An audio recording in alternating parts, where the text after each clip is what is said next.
Oi, oi, oi, tudo bom? Gente boa de Deus! Antes de qualquer coisa, você que esteja chegando aqui, veja qual é a linguagem que é entendida nessa plataforma pelo algoritmo. E ele só entende alguns sinais. Sinal número 1, se você não é inscrito na plataforma, se inscreva. Tá aí, ó. Apertou, inscreveu-se. 2, toque no sininho para ser avisado. E 3, deixe o seu like para mostrar que você gosta. E aí, uma vez falados através dessas senhas, comunicados desse modo, e a plataforma, o algoritmo, coloca a gente um pouco mais para frente dentro da plataforma para muito mais gente assistir.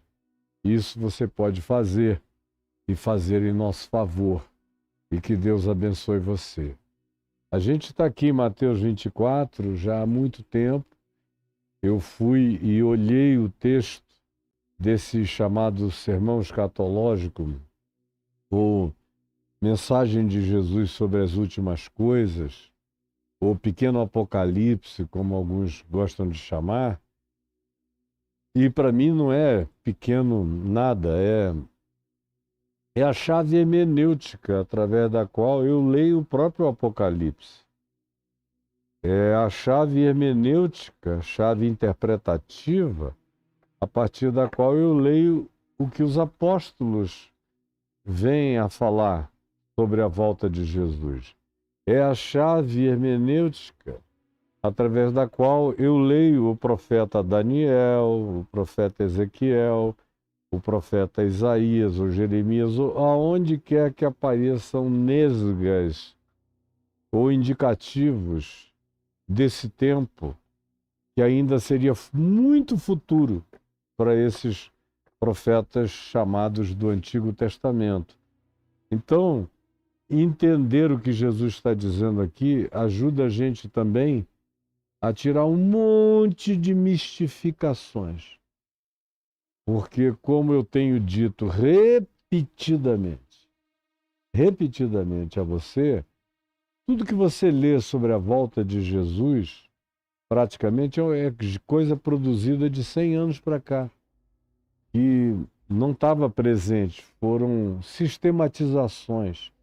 Pega um pedacinho daqui, combina com esse daqui. Vamos pegar mais um outro, ver se combina também. Esse aqui combina como continuidade. Aí vão tentando fazer essa montagem. E é muito fácil. O cara com o mínimo de criatividade, lendo os variados textos bíblicos e montando um quebra-cabeças, ele monta o que ele quiser. Se ele quiser montar uma doutrina sobre o significado da importância de Satanás para a condição humana, ele monta. Se ele quiser construir uma doutrina que prove que não existe nenhuma liberdade de escolha para os humanos, que tudo é fatalístico e pré-determinado, ele monta. Se ele quiser o oposto, ele encontra material nos textos da Bíblia para montar também o que quer que se queira construir. Se se quiser inventar uma mecânica de magia negra, você pode usar a Bíblia para fazê-lo. Se você quiser construir, aceita que você queira construir, a Bíblia vai te oferecer material solto para você montar um pedaço daqui, um pedaço dali, virar para acolá, mostrar e pegar gente que não entende nada de coisa nenhuma, que não conhece nada, e apresentar ou produzir um livro onde a pessoa apenas lê a sequência do que foi selecionado. Aí fica uma estruturazinha que os pentecostais, antes deles os adventistas e os testemunhas de Jeová montaram. Os pentecostais acrescentaram algumas coisas a mais. Depois, em 1948, quando se constituiu o Estado de Israel, os pentecostais, juntamente com os adventistas e outros grupos de culto a profecias e ênfases absolutas nisto, relativas à volta de Jesus, também pegaram a Constituição do Estado de Israel e elaboraram ainda mais essa escatologia e até puseram redatações. E a partir de um pressuposto que você vai ver, não no dia de hoje, que não dará tempo, mas logo, logo a gente vai entrar nele, que está aqui no verso 32, na parábola da figueira, baseado nessa parábola, e você vai ver como, a partir de uma hermenêutica alegorista, você faz o que você quiser. Baseado nessa parábola, baseados nessa parábola da figueira, eles construíram uma escatologia que dizia que uma geração bíblica tem 40 anos, a figueira era Israel, e ela foi reconstituída em 1948, quando criou-se o Estado de Israel. Israel nunca tinha tido Estado nenhum antes, era só uma tribo, depois um pequeno reino, e foi levado para cativeiro muitas vezes, tem autodeterminação desde que Nabucodonosor os levaram para cativeiro. Agora é a primeira vez em 2.500 anos que eles têm um pouco mais de autodeterminação na construção daquele Estado de 1948. Aí foi Jesus está voltando, isso os crentes falando. E os judeus disseram, sionistas.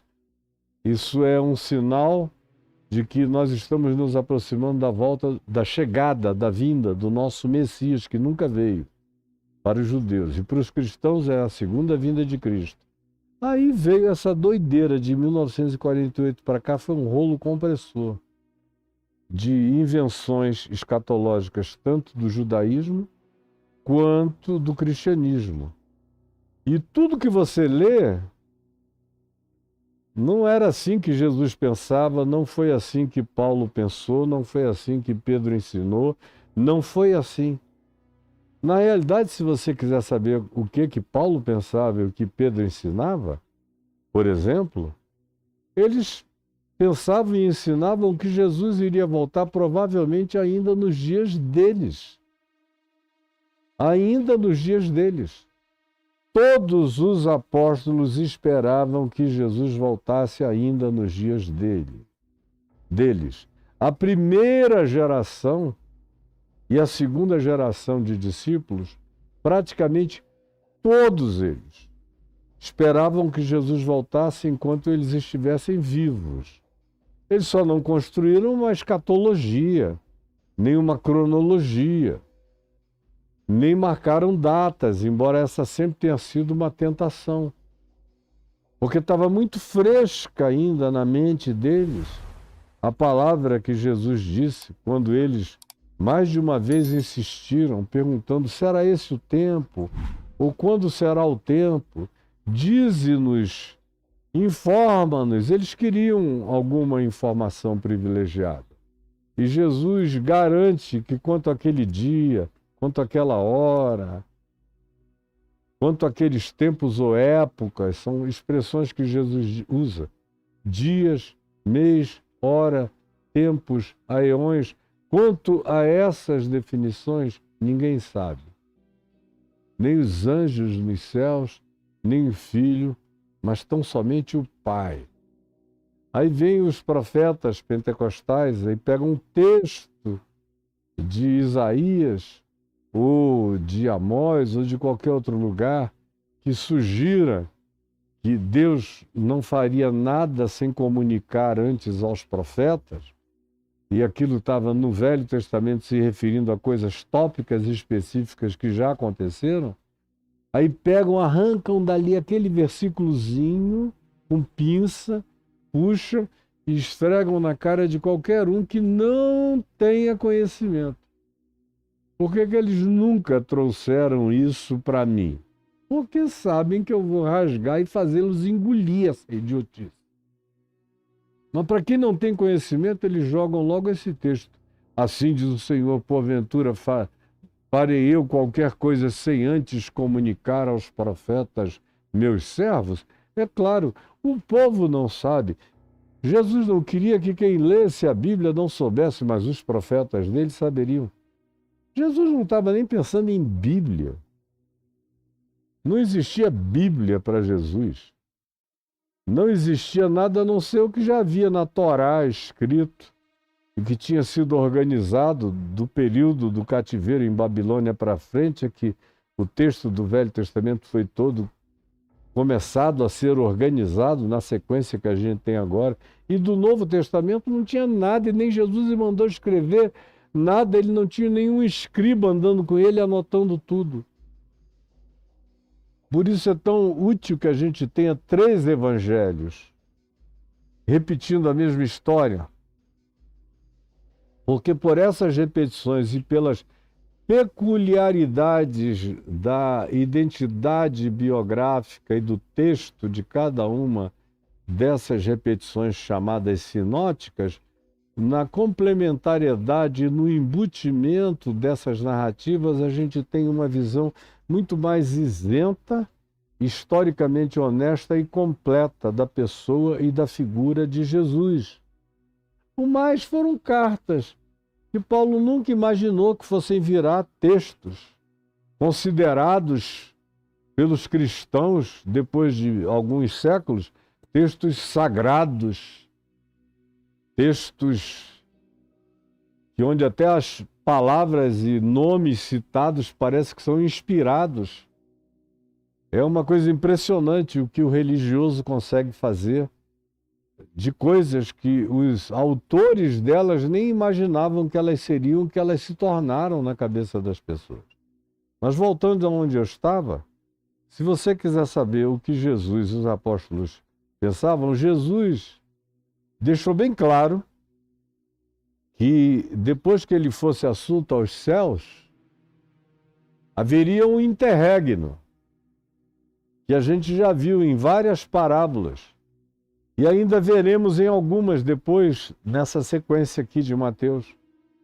Muito tempo depois, passados muitos dias, demorando o noivo, depois de muito tempo, são todas alusões dentro de construções parabólicas que Jesus faz para deixar na mente dos discípulos a ideia do interregno entre a ida dele aos céus e a volta dele outra vez. Tinha um grande interregno, uma demora, que daria tempo para acontecer um monte de loucuras, inclusive entre os discípulos, que ora são os vinhateiros, ou os arrendatários da vinha, ou os gerentes da fazenda, ou, dependendo da parábola, esses que eram os supostos incumbidos, os incumbentes, de cuidarem de maneira atenta e amorosa das coisas do Senhor, da vinha, ou da fazenda, ou da propriedade, o dono das coisas, conforme as imagens parabólicas ou metafóricas usadas por Jesus para ilustrar, esses entes, todos eles, em todas essas parábolas, praticamente, com algumas exceções de alguns indivíduos, a maioria se corrompe, ou pelo menos um deles se corrompe radicalmente, mostrando que nesse interregno entre a primeira vinda de Jesus e a segunda vinda de Jesus, haveria muita doideira, muita corrupção desses que supostamente tinham recebido uma incumbência para serem integralmente sinceros e honestos e não foram. E eles são a repetição dos líderes de Israel no passado, os sacerdotes, os reis, os profetas, a maioria deles virou falso profeta. Foram poucos os profetas sinceros que se mantiveram na verdade.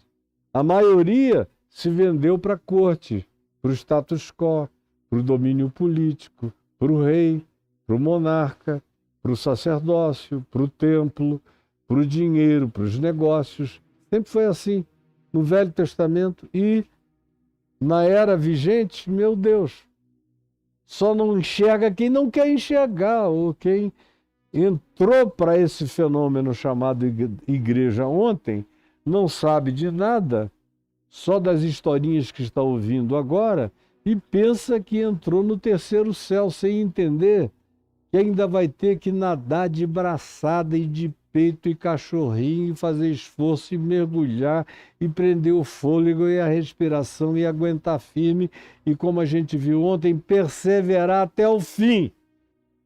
Do contrário, se cansar, se desistir antes, se olhar em outra direção, vai perder o significado, vai perder a garantia, vai perder a segurança, vai perder a exultação da esperança, que é o que nos mantém salvos para a vida em Deus, nesse interregno cheio de tantas loucuras como as que nós presenciamos todos os dias.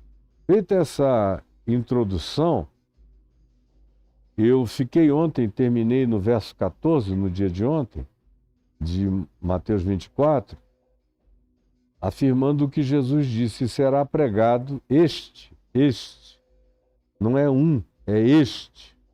Este é o evangelho que ele pregava. Então, eu não quero saber o que a igreja prega, nem o que qualquer um pregou. O meu amigo Billy Graham pregou. Ele pregou parte do evangelho, mas não pregou o evangelho todo. Eu não quero saber necessariamente o que o meu amigo John Stott pregou. Ele pregou boa parte do evangelho, mas ele não pregou o evangelho todo, embora essa fosse a intenção dele. Quando eu digo todo, não é livro por livro, é o conteúdo todo. Praticamente, além de Jesus, muito pouca gente enxergou a integralidade do elemento que não pode nem ser chamado de pacote, porque o pacote é um container. E o reino de Deus não está aprisionado em nenhum container, nem em nenhum combo. Ele está em processo de crescimento contínuo. Só Jesus o viveu na integridade.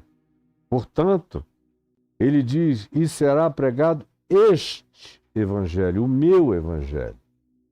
Não é o evangelho de Finney, um avivalista de 2 séculos atrás, que era muito reducionista, ou de Moody, ou de Whitefield, ou de Wesley, ou o evangelho de Calvino, ou o evangelho de Lutero. Todos esses pregaram fatias, nesgas, alguns com uma obsessão enorme numa única direção, mas sem abrangência, sem assambarcamento. Por isso é que ele diz: e será pregado este evangelho do reino por todo o mundo. É o evangelho de Jesus. Não é o evangelho da igreja, não é o evangelho do cristianismo. No cristianismo há milhares de evangelhos que não são o evangelho de Cristo. Na igreja há milhões de coisas chamadas de evangelho que Jesus, sobre tais coisas, vomita, de tão anticristo que elas são. Jesus não tem nenhum compromisso com aquilo que se grita de trás dos púlpitos. Ele não teve compromisso com o que se ensinava nas sinagogas, nem no templo, nem nos santuários do cristianismo e nem através de absolutamente ninguém que se apresente como representante autorizado. O Evangelho é o de Cristo, é o do reino de Deus, é este Evangelho que Jesus diz. E ontem eu disse qual era o conteúdo deste Evangelho. Se ele não tiver algumas marcas, e eu mencionei, está tudo gravado aqui no que eu falei ontem, vá lá e recorra e faça o seu dever de casa. Se não for este Evangelho, pode chegar em nome de Jesus, pode construir milhares de igrejas, podem fazer eventos bombasticamente cheios de gente gritando no meio da rua, mas se o que se estiver anunciando não for este Evangelho do reino, que você vem tendo o privilégio de acompanhar aqui comigo e por mim, em Mateus, há 2 anos e 8 meses, se não for este Evangelho, com esses ensinos, com esses conteúdos, é apenas uma mensagem com esse apelido de Evangelho de Jesus, ou da igreja, ou do cristianismo, ou do whatever. Mas não é este Evangelho do reino. Sem esse DNA aqui de Cristo, sem os genes de Jesus em plenitude, não é o Evangelho do reino. A gente tem projetos do cristianismo, muito mais tivemos no século XX, eu acho que foi o grande século da tentativa de evangelização mundial. Eu mesmo estive empenhado até o talo na divulgação do Evangelho em todo o planeta Terra. Mas enquanto eu fazia isso, eu fui vendo a quantidade de desevangelho que se levava em nome de Jesus em todas as nações. Eu cheguei em alguns lugares, como por exemplo, na antiga União Soviética, enquanto ela existia, enviado pelo Billy Graham, juntamente com o cunhado dele, o Leighton Ford, e com o meu amigo Sam Kamalason, que já está na glória dos céus há 3 anos, fomos os 3, porque tinha uma oportunidade de pregarmos o Evangelho e plantarmos essa semente do Evangelho integral, da missão integral do povo de Deus em todas as repúblicas soviéticas. E ele mesmo pagou e reuniu 5.000 pastores no centro de convenções de Moscou. E o Leighton, o Sam e eu ficamos lá dias e dias e dias pregando para aqueles pastores de todas as repúblicas da antiga União Soviética enquanto existia, de manhã, de tarde, de noite, e quantas vezes eu fiquei seguro por eles dentro do centro de convenção, tirando dúvidas até de madrugada, neve caindo lá fora, a União Soviética já falindo, os mercados vazios, fome para todo lado, gente angustiada, perigo de uma sublevação e de uma revolta, mas pregando, estávamos nós o Evangelho do Reino. Aí logo depois eu vejo que começam a chegar missões e missionários neopentecostais, só falando de cura divina, cura divina, cura divina, cura divina, milagre, dinheiro, dízimo, oferta, prosperidade. Jesus vai prosperar a União Soviética ou a Rússia, ou seja lá o que venha. E eu olhei para aquilo e falei, pronto, acabaram com o negócio aqui. Estragaram. Como eu vi estragar em outros lugares, onde havia tudo para as coisas terem sido diferentes. E eles chegaram e arruinaram, e foram tão horrorosos e danosos, e logo depois, substituído o governo, caído o muro de Berlim, mudado, tendo havido aquele ensaio de democracia com a glasnost do Gorbachev, e depois com as eleições e a presidência do Yeltsin, e até que o Yeltsin indicou o Putin como seu substituto e venceu a eleição e acabou virando esse autocrata que está aí, um ditador. E ele o que fez? Obviamente ele não queria aquela confusão neopentecostal lá. Como autocrata, ele preferia ter a igreja russa presente. Fez acordo com o patriarca, com os patriarcas da igreja russa que estão bilionários, eliminou toda a maluquice que tinha chegado com os neopentecostais e fechou a porta para qualquer manifestação saudável, como a gente tinha conseguido levar e introduzir no início. Poderia hoje haver uma outra igreja.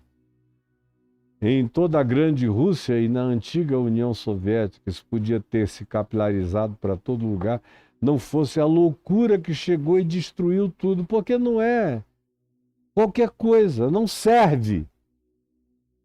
Hoje eu estava vendo uma garotada muito alegre, muito feliz, muito vibrante, em Londres, gritando numa praça, e um garoto brasileiro dizendo: olha aqui, ó, vocês que estão dizendo que a Europa é pós-moderna e que a religião acabou aqui, olha essa multidão de jovens gritando Jesus, Jesus, Jesus, Jesus, Jesus. Pô, na Europa pós-moderna, esse fenômeno da Europa pós-moderna não é de hoje.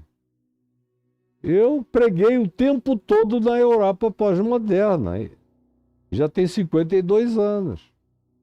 Eu já conheci a Europa pós-cristã. E ela já estava em processo de falência desde a Segunda Guerra Mundial, falência religiosa, mas não necessariamente de fé. Eu sempre disse que a falência era religiosa. E essa falência religiosa na Europa não atrapalha em nada a pregação do Evangelho. Eu já preguei para estádios lotados de jovens na Alemanha, há 30 e tantos anos atrás, não é hoje, há 30 e tantos anos atrás, lotados na Inglaterra, eventos entupidos para todo lado, em vários países da Europa. Então, esses movimentos nunca deixaram de haver. Quando se declara que é um continente pós-cristão, isso não é uma coisa ruim, é apenas no sentido de que a influência da religião, que foi fortíssima sobre alguns estados europeus, desapareceu. O que é bom, porque diminui a corrupção do fenômeno religioso que tende a se corromper toda hora com o Estado e o Estado com o fenômeno religioso. Mas aí o garoto, assim, numa inocência, olha aqui, com todo mundo gritando, é um grande avivamento. Ele não entende que essas coisas só são verdadeiras quando são verdadeiras no dia a dia, na continuidade, no trabalho, num assumir de compromisso. Não é num festival, não é numa rave de Jesus no meio de uma praça gritando. Isso aí pode acontecer com a maior facilidade. A grande questão do Evangelho do Reino é que ele não é um evento. Ele é uma continuidade. Ele tem a ver com um cotidiano transformado, regenerado, alterado, lúcido, consciente e aprofundado. E não apenas com eventos de praça, que é o que impressiona muito a garotada, mas não deixa nem raiz nem ramo com o passar do tempo. E é chato ter que dizer isso. Você ficar velho, cansado e experiente, já ter rodado o mundo milhões de vezes e visto a história se repetir tantas vezes e ter que dizer isso. Não quero desanimar ninguém, eu só quero aprofundar a consciência do que de fato é o significado da manifestação deste Evangelho. E será este Evangelho, não um outro Evangelho. Como Paulo disse, há milhares de outros evangelhos, mas este Evangelho de Cristo Jesus, do reino dos céus, será pregado em todo o mundo. E ontem eu disse, será pregado de maneira informativa, lúcida e consciente, por quem vai sabendo e ensina e vive, e será pregado de maneira inconsciente por aqueles que nem têm a informação, mas que mostram a prática da sua consciência, da sua fé, pelo fruto manifesto de amor da sua vida, nas manifestações variadas da necessidade da sociedade, do mundo, da natureza e de tudo quanto seja apelo de vida, por gente que chega sem um discurso, sem um sermão, sem uma teologia, sem uma doutrinação, sem uma catequese, mas com obras de amor, de bondade, de misericórdia, de socorro, conforme Jesus praticava, fazia e ensinava. É a história de mostra-me a tua fé sem fruto, sem obras, e eu, sem a tua fé, sem o teu discurso, te mostrarei a minha fé com a prática das minhas obras. Então, se eu chego com discurso, eu tenho que apresentar obras. Mas se eu chego sem saber o discurso ou sem o discurso, mas carrego obras, eu cheguei mais bem amparado do que quem chega só sabendo um discurso destituído de obras, pelo amor de Jesus. Entenda isso para sempre. Será então pregado este evangelho, que é integral e é pleno, do reino de Deus, no mundo todo, por quem chega com a consciência da informação e com a vivência do evangelho, e por aquele que mesmo sem informação chega vivendo o fruto do evangelho como manifestação de amor e graça no mundo, anunciando a esperança do evangelho de Cristo, mesmo que os indivíduos não tenham ouvido falar ainda no nome Jesus, mas é evangelho do reino. Isso aqui está acontecendo. Está acontecendo com a igreja sabendo ou não sabendo, querendo ou não querendo, e até contra e apesar da igreja. Não raramente o evangelho é pregado contra o cristianismo e apesar do cristianismo. Ou confrontando o cristianismo é que o evangelho muitas vezes precisa ser pregado para ser entendido como palavra de Jesus, porque Jesus nunca aplaudiria o cristianismo.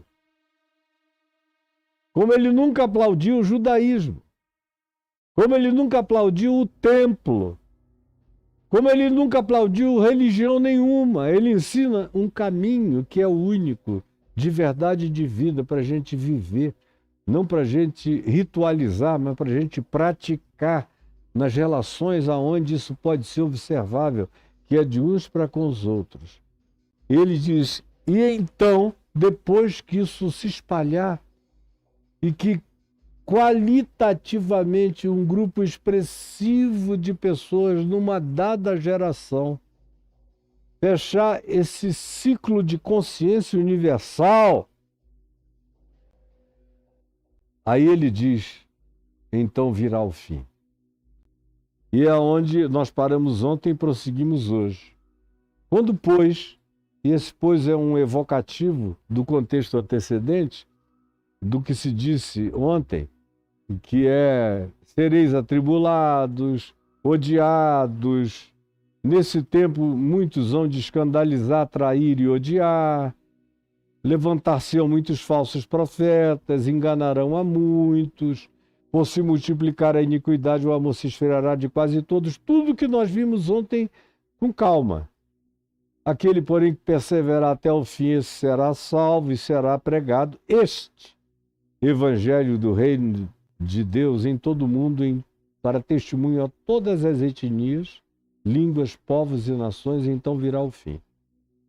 Quando, pois, virdes o abominável da desolação, aí a gente fica querendo saber quando será isso.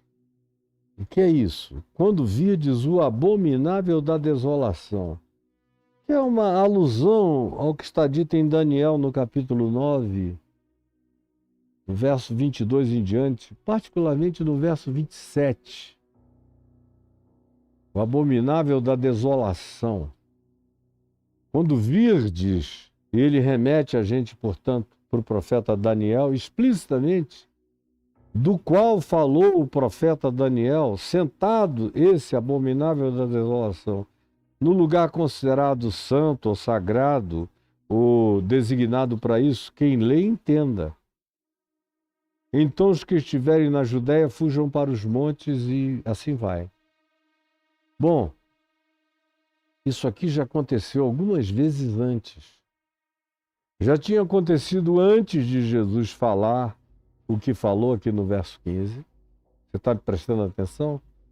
Já tinha acontecido porque Antíoco Epifânio III tinha sido considerado pelos judeus o abominável da desolação do qual falara o profeta Daniel, pela interpretação dos rabinos, nos dias de Antíoco Epifânio III, porque ele foi e imolou um porco no altar do templo em Jerusalém, e foi considerado o cumprimento da profecia do profeta Daniel, muito antes de Jesus nascer. Depois de Antíoco Epifânio, houve uma quantidade expressiva de outros que vieram e produziram essa chamada dessacralização do lugar separado para cultos, liturgia, sacrifício e coisas do gênero. Depois de Jesus, depois que Jesus falou o que falou, e falou esse sermão aqui, como a gente viu em Lucas, quando ele explicitamente, começando em Lucas 21, do verso 12 até o verso 24, ele descreve uma sequência que termina com a destruição de Jerusalém no ano 70.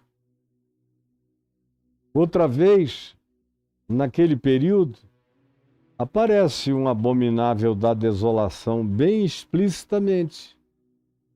Há cerca de quase 70 anos depois de Jerusalém ser destruída, 60 anos, o imperador Adriano, romano, erigiu um santuário dedicado a Júpiter, com um altar, mudou o nome da cidade para Aleia Capitolina, Jerusalém, e imolava sacrifícios variados naquele lugar. Então, os cristãos e os judeus remanescentes, que nunca de todo abandonaram o lugar, sempre houve gente, tanto árabes, palestinos, portanto, beduínos, nebateus, judeus, de todos os grupos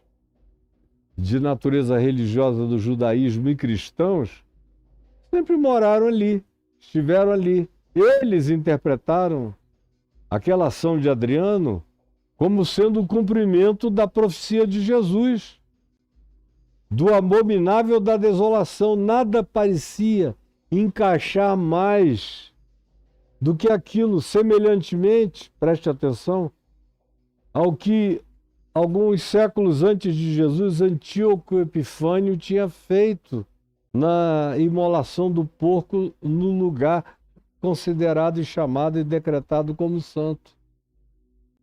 Outra vez depois, e quantas outras vezes depois? Existem, e aí é que eu quero chamar a sua atenção, alguns aspectos da profecia bíblica que são multidimensionais.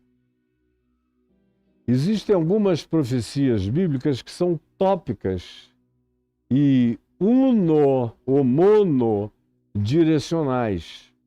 Aconteceu topicamente e pronto. Aconteceu. Está cumprida. Não vai se cumprir 2 vezes, nem 3, nem 4. Mas existem outras profecias que são profecias de arquetipia, de fenomenologia, que descrevem uma determinada arquitetura que irá se repetir diversas outras vezes no modelo histórico que virá. E cada vez que vier, se manifestará esse aplicativo, essa reprofecia num ambiente que é coerente com o que originalmente foi anunciado e profetizado, embora sofra adaptações da contingência desse novo tempo, dessa nova hora, desse momento agora que é futuro em relação ao que originalmente tenha sido dito. Eu espero que você tenha entendido o que eu estou querendo dizer por multidimensionalidade de cumprimentos de algumas profecias, o que é o caso nesse aspecto aqui, no verso 15. Quando, pois, virdes. Quando ele usa esse pois, num certo sentido, ele está evocando algo muito mais amplo, porque nos dias dele, o evangelho do reino, aquele evangelho do reino, não tinha sido pregado a todas as nações. E depois do Pentecoste, demorou a sair de Jerusalém. Eles não obedeceram a Jesus, que disse: recebereis poder e sereis minhas testemunhas, tanto em Jerusalém como em toda a Judéia e Samaria até os confins da terra. Eles ficaram anos no gueto de Jerusalém sem sair.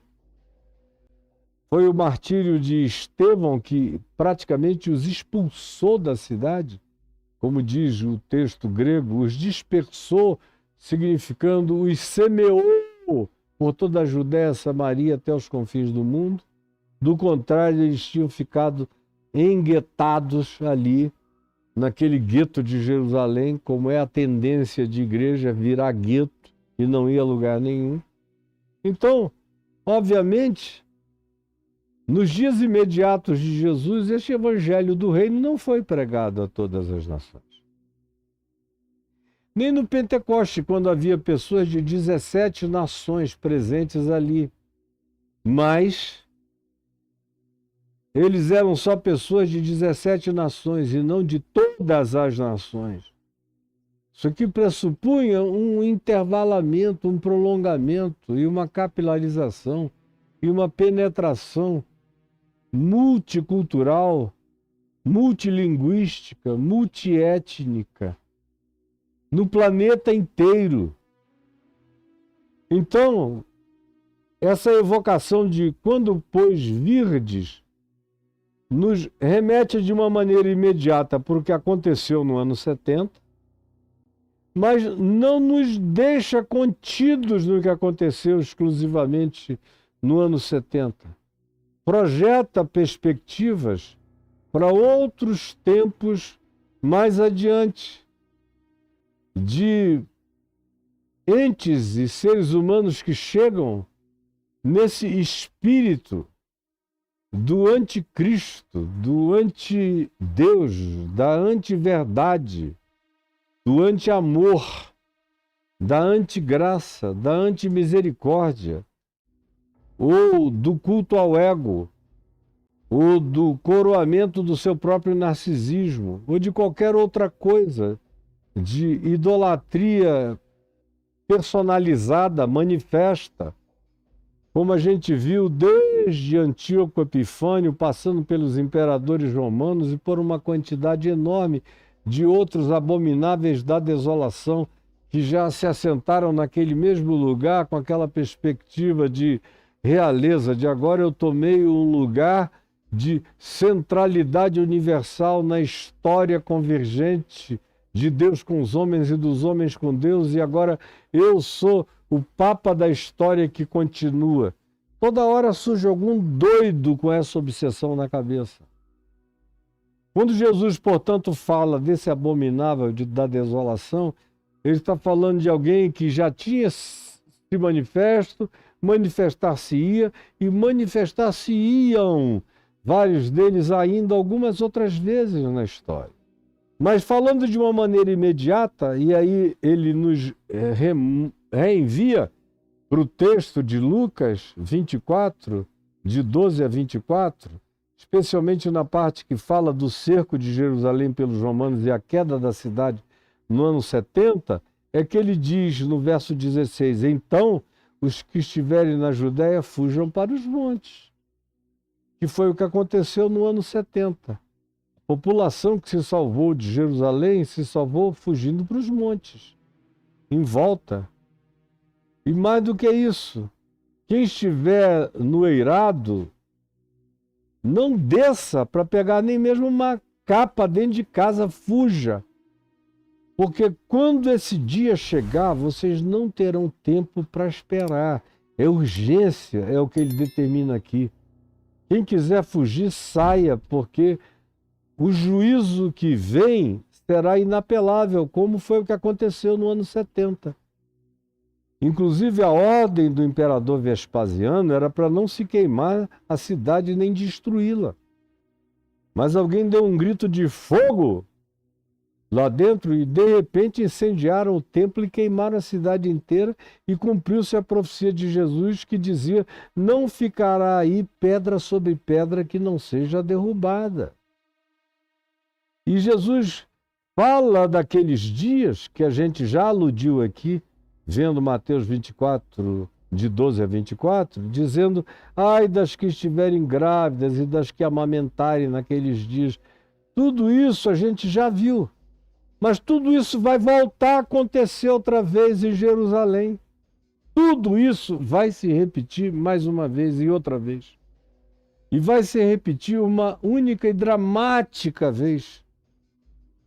Porque toda vez que Jerusalém se manifesta como Jerusalém, ela traz sobre si o juízo que Jerusalém evoca como Jerusalém. A gente está vendo hoje Jerusalém voltar a ser Jerusalém como Jerusalém foi nos dias bíblicos. A Jerusalém dos dias bíblicos era uma fábrica de arrogância, de culto a si mesma, de autoexaltação, de supremacismo religioso, de orgulho de Deus, de superioridade estribada na ideia de que eles eram o único povo da terra que tinha o privilégio de serem os escolhidos de Deus e os demais eram todos gente perdida, que estava caminhando para o inferno, como boa parte dos rabinos ultra-religiosos de Jerusalém ensinam para todo mundo até o dia de hoje, sobre todas as demais criaturas que não são do grupo e das seitas e dos guetos deles. Esse é o ensino, sempre foi assim, está ficando cada vez mais como era antigamente. A Jerusalém de hoje parece cada vez mais com a Jerusalém arrogante dos dias de Nabucodonosor, com a Jerusalém arrogante dos dias dos romanos, com a Jerusalém que matou Jesus e que encobriu a ressurreição e falsificou as narrativas e matou todos os apóstolos e matou todos os profetas, conforme Jesus disse. A cada dia chegando mais aí. Ela parece que só consegue viver um pouquinho melhor quando ela está em estado de fraqueza e de dependência. Mas quando Jerusalém fica poderosa, armada, rica, municiada e se sente forte, em geral, no curso dos últimos 3.000 anos de história observada do lugar, sob a jurisdição e o controle judaico, ela se torna invariavelmente arrogante. Só não entende o que eu estou falando quem não conhece a história para trás, como eu a conheço, igual um gibi. De modo que eu falo o que eu sei para você, não é o que eu estou chutando. É o que eu sei de verdade até desacordado. É o que eu sei de verdade indo lá e estudando lá centenas de vezes na vida. Eu sei o que eu estou lhe dizendo. E a Jerusalém de hoje está exatamente na posição da Jerusalém abominável dos dias gloriosos dela e que a faziam justamente se tornar num ponto nevrálgico de atração de juízo, porque era uma gloriosidade arrogante e coletivamente narcisista e supremacista e perversa contra os mais fracos à volta, cometendo as malignidades de ordens as mais diversas e não contente com uma capacidade sanguinolenta enorme, carnívora e canibal de comer carnes e beber sangue de profetas de Deus e até do Filho de Deus. Isso foi, isso é, isso será e continuará. Então tem um ai toda hora. Quando Jerusalém chega nesse lugar de autoexaltação, ou achando que ela é a senhora do seu próprio destino, sempre tem um ai ecoando sobre a cabeça dela. E orai, Jesus diz, para que nesses dias, nesse tempo, se vocês morarem aí, a fuga de vocês não aconteça nem no inverno, no frio, porque lá no inverno neva. Eu já peguei muita neve em Jerusalém, muito frio. Portanto, orai para que essa fuga, esse dia, essa hora não aconteça nem no inverno, nem num dia de sábado, quando vocês não possam, pela religião de vocês, saírem fugindo, porque vocês vão precisar fugir e rápido. Porque nesse tempo haverá grande tribulação.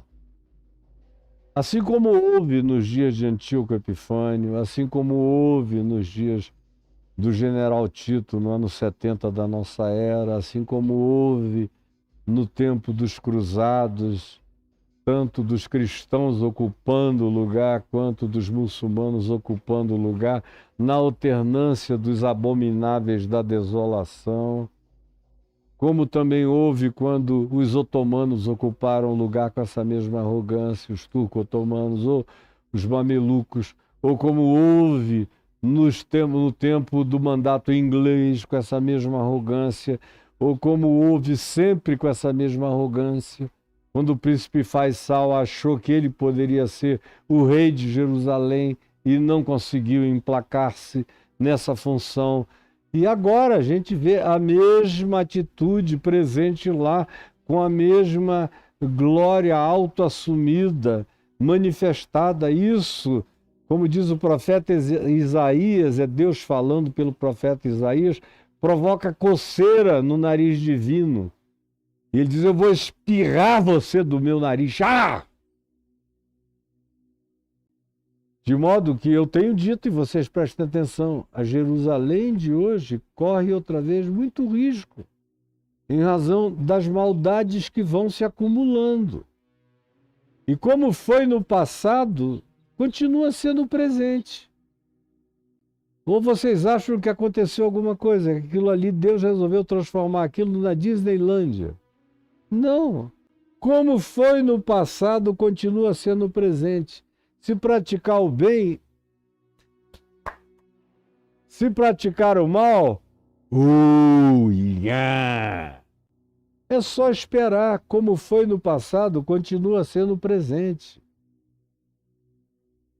Só que agora, no que nos aguarda, isso poderá vir numa perspectiva que a gente não pode nem imaginar, porque agora a gente não está mais brincando de arco e flecha,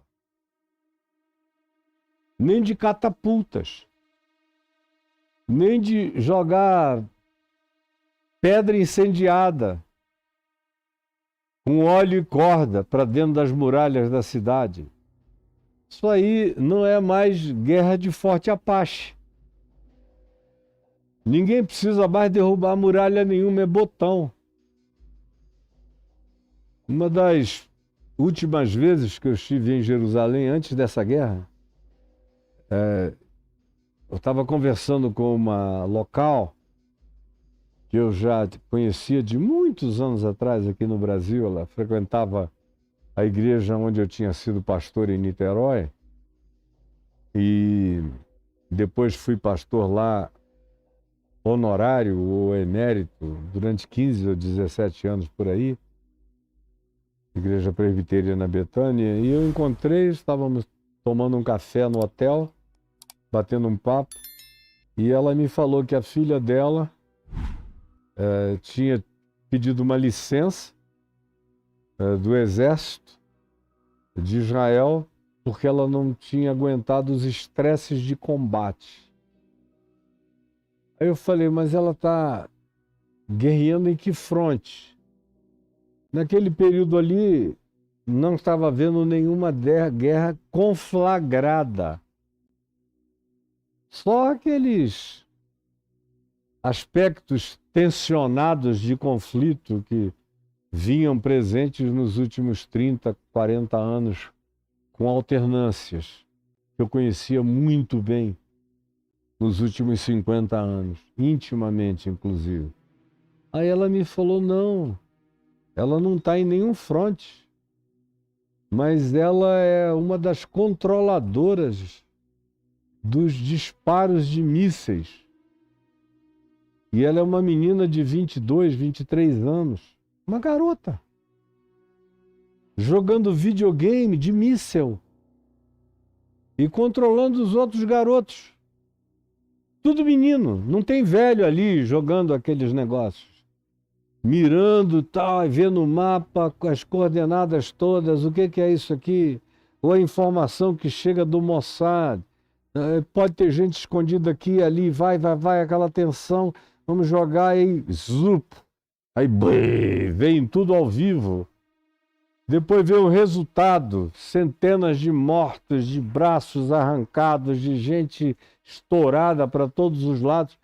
Olha, não estávamos nem na crise da guerra horrenda, genocida de Gaza, era ainda uma outra coisa tópica acontecendo. E a garota não estava aguentando, deu uma surtada e precisou ser retirada para um tempo terapêutico e sabático, porque ela não estava aguentando. Agora imagina quando chegar a hora da gravidade mesmo, da grande gravosidade, como diz o profeta Ezequiel, quando as armas forem aquelas que fizerem, como eu disse ontem, os olhos, o globo ocular apodrecer na cavidade ocular, a carne apodrecer, a língua apodrecer no céu da boca, pelo impacto radioativo para todos os lados. Ezequiel está falando de um tipo de armamento que há 2.500 anos ninguém conhecia, nem existia, nem se podia conceber ainda. Hoje, está presente para todo lado, com capacidade de explodir esse planeta 6 vezes, o mesmo planeta. Se fosse jogado em Júpiter todo o nosso arsenal atômico, a gente veria o estrago daqui. Se fosse jogado em qualquer planeta do sistema solar, se fosse jogado em Marte, destruiria Marte na mesma hora, Vênus, um monte de outros planetas evaporariam. A Terra, o próprio arsenal atômico da Terra destruiria a Terra 7 vezes, tinha que ter uma Terra 7 vezes maior que a própria Terra para aguentar o impacto e não se dissolver no nada.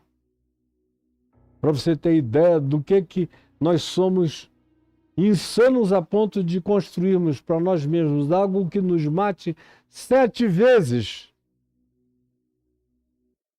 É o que está presente. É o que Jesus via e enxergava no horizonte.